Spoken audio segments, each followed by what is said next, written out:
45 degrés, de la poussière et du vent. Des réfugiés se sont installés dans un camp de fortune au beau milieu du désert nigérien. Des milliers d'hommes et de femmes végètent ici, certains depuis déjà 2 ans. La plupart sont des Nigérians qui ont fui la terreur de Boko Haram.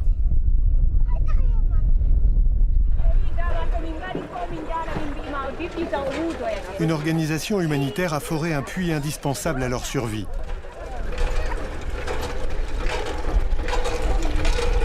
Aïcha est devenue une sorte de porte-parole des habitants du camp. Elle a été témoin du pire dans son pays et revient de loin. Aujourd'hui, elle n'aspire qu'à améliorer le sort de tous ceux qui vivent ici. Il n'y a pas assez d'eau pour tout le monde. Nous sommes de plus en plus nombreux et les ressources en eau s'épuisent. Même la nuit, les gens font la queue pour avoir de l'eau. Parfois, il n'y en a pas du tout. C'est notre plus gros problème.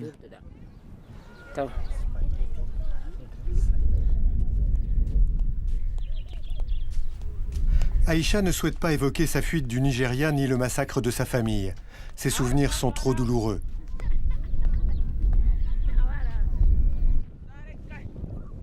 Mariama, sa voisine, a été elle aussi une des premières à s'établir dans ce camp en 2014, après une vague d'attentats perpétrés par Boko Haram dans plusieurs villages nigérians. Les 2 femmes ont été profondément traumatisées par ces attaques sanglantes. C'était un samedi à 5 h du matin. Ils ont attaqué notre village au Nigeria. Ils tiraient dans tous les sens. Seuls quelques-uns d'entre nous sont parvenus à se sauver en traversant le fleuve. Ils ont enlevé 6 de mes enfants et en ont tué 1. Mon autre sœur était enceinte de 8 mois. J'ignore ce qui leur est arrivé à elle et à son mari. Seule la nièce de Mariama n'a pas été enlevée. Tous ceux qui demeurent ici ont vécu des événements analogues.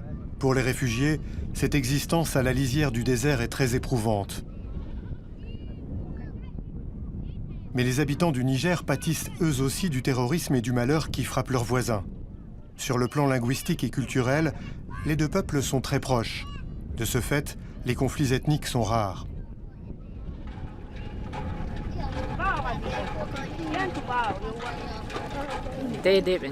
Nous sommes comme des frères et sœurs. Beaucoup d'entre nous appartiennent au même peuple. Nous avons les mêmes ancêtres. Nous n'avons pas de problème avec la population locale.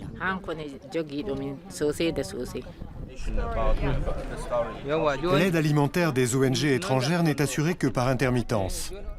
Aïcha est l'interlocutrice des associations humanitaires. Catherine Tetsch est allemande et travaille pour World Vision, une organisation américaine.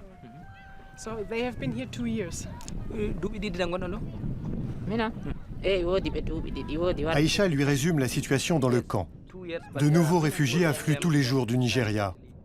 Les besoins humanitaires sont immenses. Nous constatons des déplacements massifs de population dans une région très sous-développée. Il n'y a quasiment pas d'infrastructures. Écoles, dispensaires, hôpitaux, approvisionnement en eau potable. Pour l'instant, le camp est très encombré. Certains points d'eau sont saturés.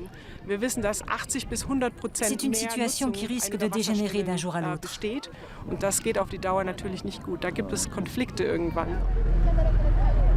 Même l'ONU déplore la situation humanitaire catastrophique sur place. Comme la région n'est pas sûre, les bénévoles qui acceptent de venir jusqu'ici sont rares. Récemment, les islamistes de Boko Haram ont commis une série d'attentats mortels non loin d'ici. D'où d'incessantes opérations militaires.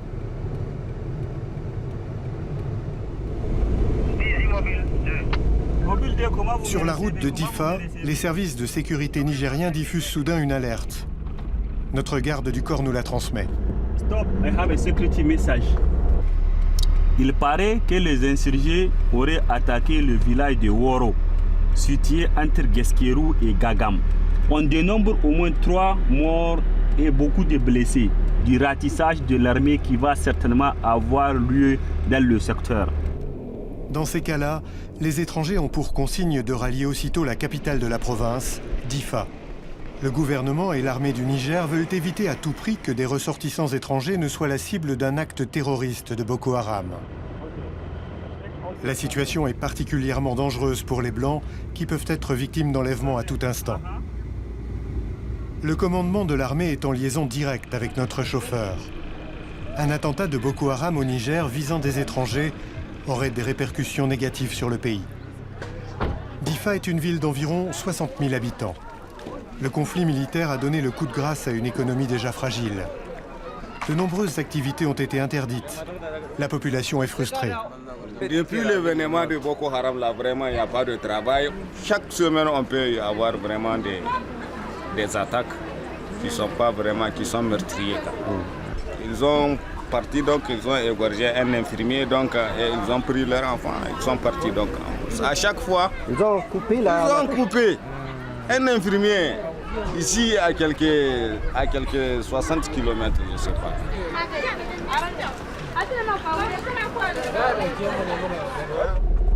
Le Niger est l'un des pays les plus pauvres de la planète. Selon les représentants des ONG encore présentes sur le terrain, les conflits pour s'approprier les maigres ressources semblent inévitables. Ce fleuve marque la frontière avec le Nigeria à la périphérie de Difa. Les autochtones déconseillent de s'en approcher. De l'autre côté du fleuve, c'est le territoire national du Nigeria. Malgré l'interdiction, des gens le traversent tous les jours. La plupart sont de simples commerçants, mais il y a aussi des adeptes de Boko Haram dans le lot, qui se mêlent aux réfugiés pour recruter de nouveaux partisans.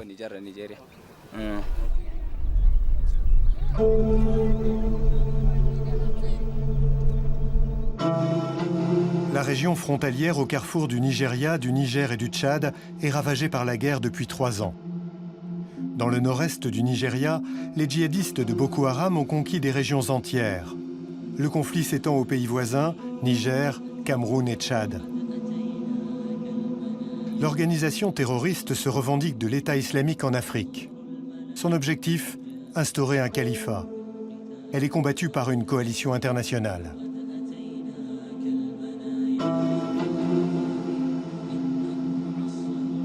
250 000 Nigérians ont fui la guerre et se sont réfugiés au Niger, un pays d'à peine 20 millions d'habitants. 270 000 sont partis au Cameroun ou au Tchad. 2 millions de personnes déplacées à l'intérieur de leur propre pays sont sans abri.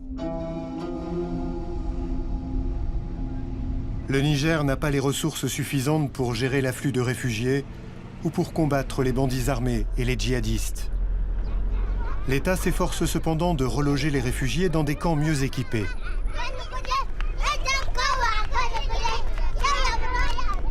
Comme celui de Sayam Forage, bien organisé et mieux contrôlé.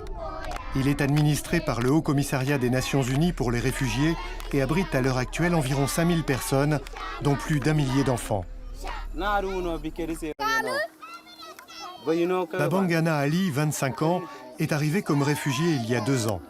Aujourd'hui, il fait partie des 40 gardes d'enfants formés par World Vision.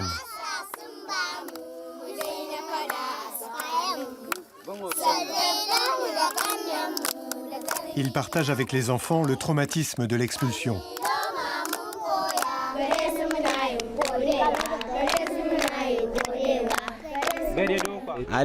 Ils ont attaqué notre village d'Amasak aux aurores.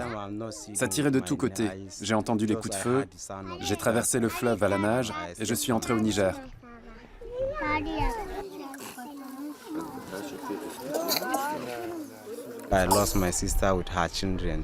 Ma sœur et ses enfants ont été tués et j'ai perdu tout ce que je possédais.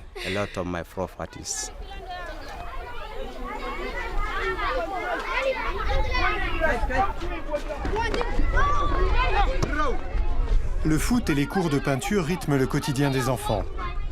Pour certains d'entre eux, la peinture se substitue à l'école. Ils ne peuvent pas suivre de véritable scolarité ici.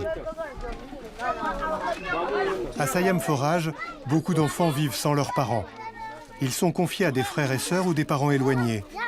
Ici, ils peuvent exprimer ce qu'ils ont vécu sur le mode du jeu.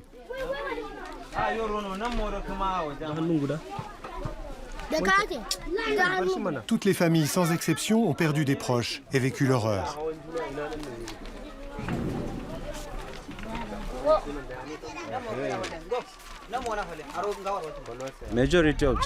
La plupart de ces enfants ont compris ce qui s'était passé à Damasak. Ils ont perdu leur famille. C'est très important d'aider les enfants. Ils en ont encore plus besoin que les autres.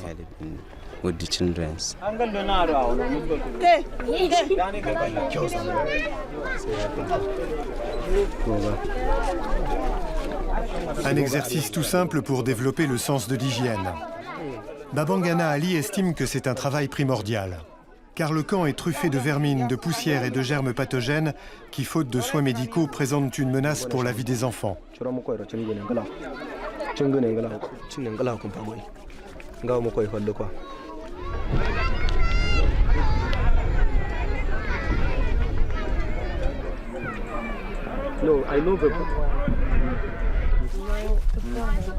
Babangana Ali rend régulièrement visite à la famille d'Aladj, 15 ans, dont le sort l'émeut particulièrement. Eux aussi habitaient Damasak. Au Nigeria, ils appartenaient à une famille de notables que les djihadistes ont presque entièrement décimés, à commencer par les parents et les grands-parents.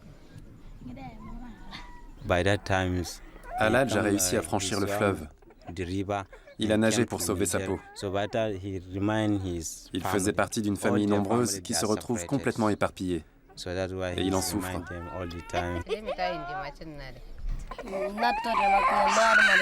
Au Nigeria, on avait tout. Des arbres qui donnaient de l'ombre.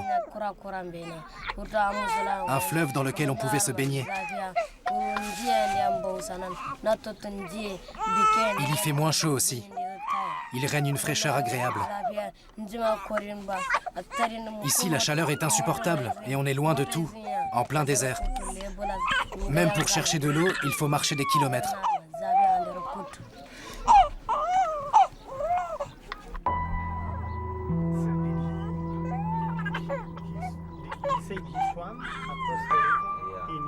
Son ancienne vie au Nigeria lui manque. À Sayam Forage, Aladj a été propulsé chef de famille. Il est responsable de ses sœurs et du bébé qui est né dans le camp il y a 2 mois. Sa vie s'articule désormais autour de 2 occupations, jouer au foot et veiller sur sa famille. Dans les pays du bassin du Tchad, environ 2,5 millions de personnes ont dû prendre la fuite à la suite des exactions commises par Boko Haram.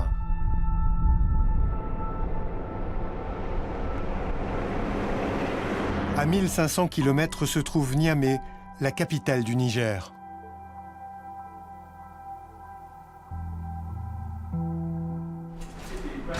Moussa Tchangari est secrétaire général d'Alternative Espace Citoyen, un groupe de défense des droits de l'homme.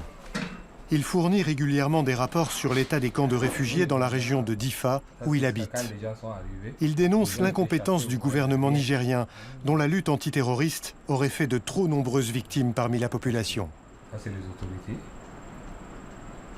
Le gouvernement, en partie, c'est lui qui a aggravé le problème.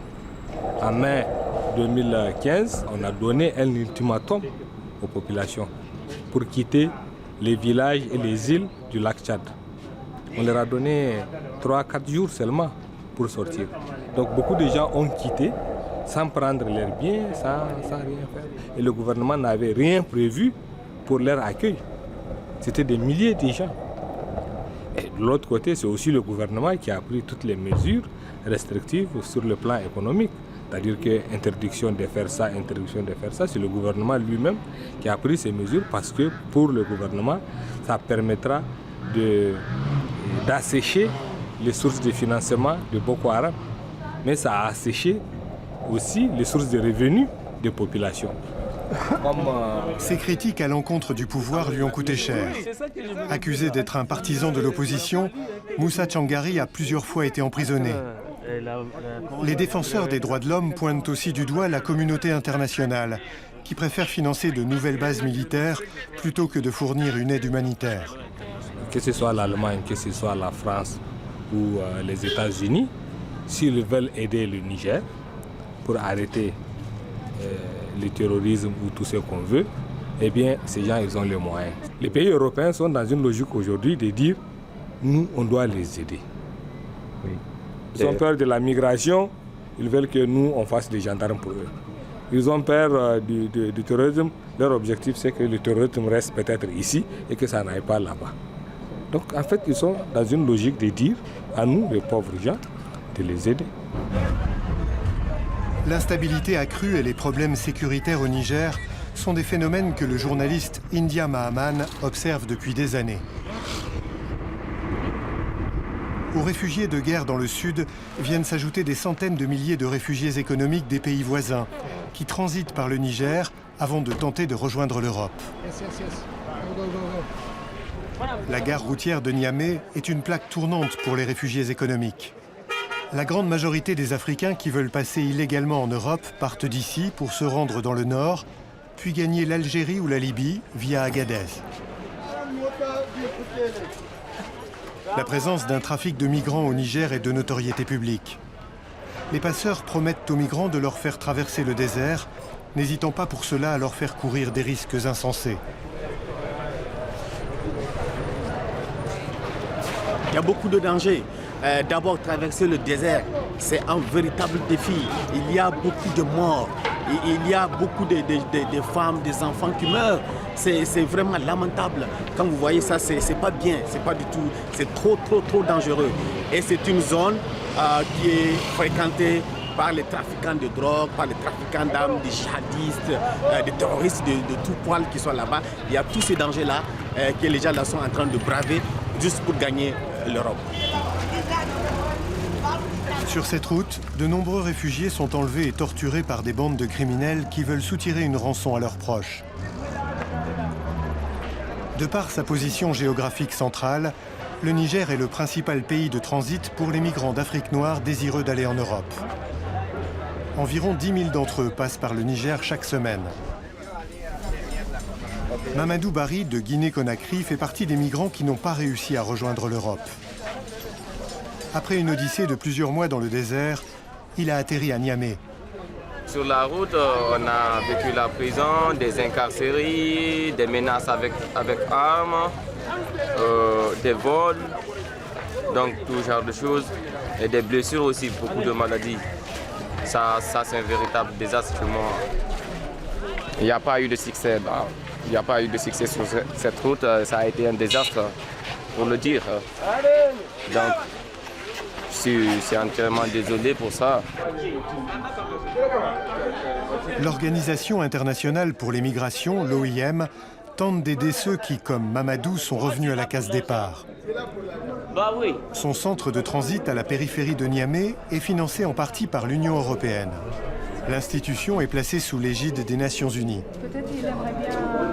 La famille est pauvre et là, je devais me battre pour la famille, pour progresser, me faire un peu de sous, pour assurer mon avenir, assurer l'avenir de mes enfants et l'avenir de ma famille.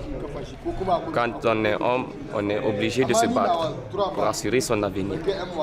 Même si ton papa a quoi, donc il faut chercher pour toi.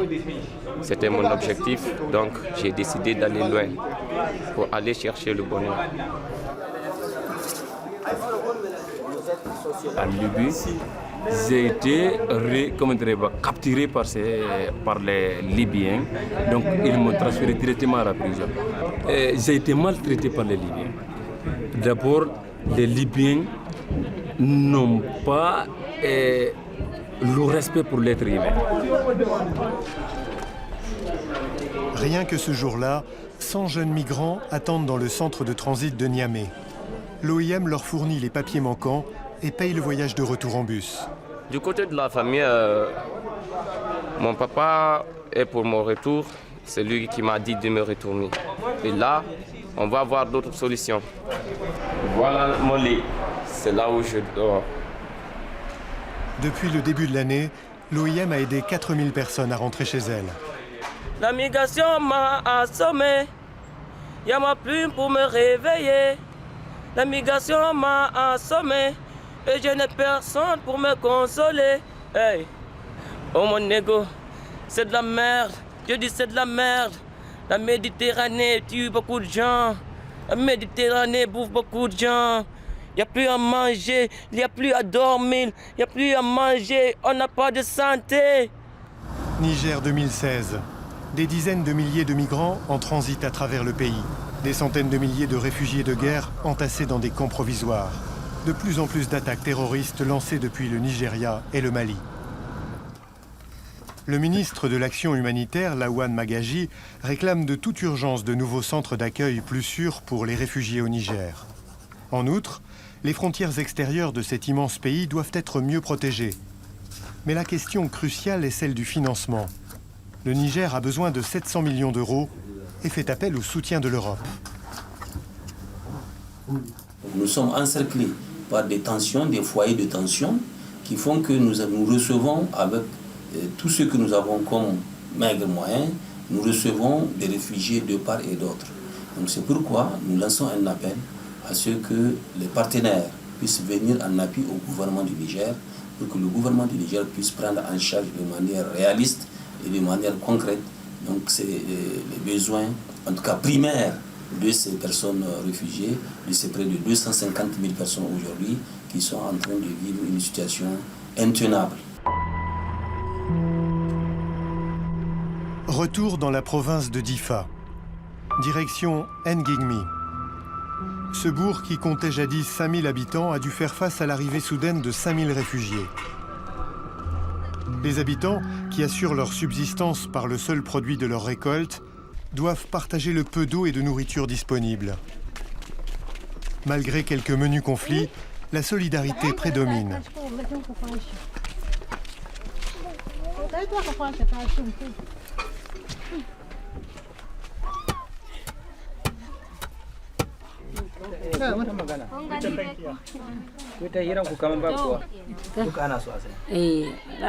C'est tout ce qu'on a à manger.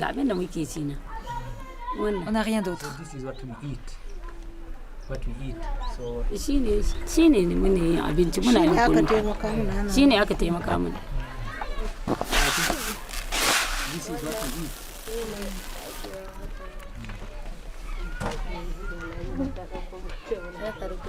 Falmata Ada, 70 ans, a toujours habité Ngigmi. Elle a accueilli une famille nigériane de 7 personnes sur sa propriété. La vieille dame partage très généreusement ses maigres provisions avec les réfugiés. J'ai accueilli ces gens parce qu'ils avaient fui Boko Haram. Ils avaient besoin de nous. Ils n'avaient rien. Ils étaient affamés. Je leur ai donné ce qui me restait à manger. Si on peut aider les autres, il faut le faire. Il faut partager ce qu'on a avec son prochain.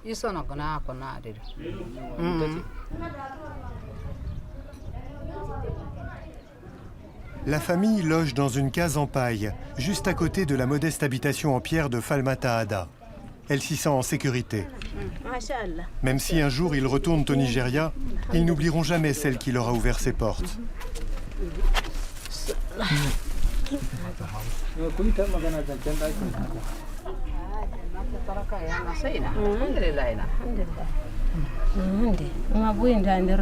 Nous irons lui rendre visite au Niger avec l'aide de Dieu.